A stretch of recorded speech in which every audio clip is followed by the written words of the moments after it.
Здравейте, приятели! Вие сте с канала Практично, с мен Николай Божинов. Тук сме пак в гората.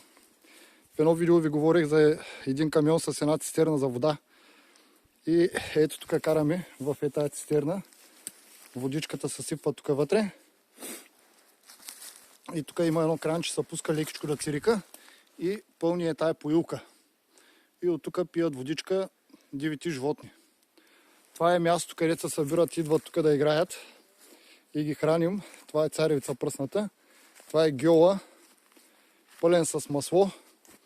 И водичка тук ровят дивите прасета. Така си ровят тук и се виждат. Има една камера тук, ги снима вечер. И така.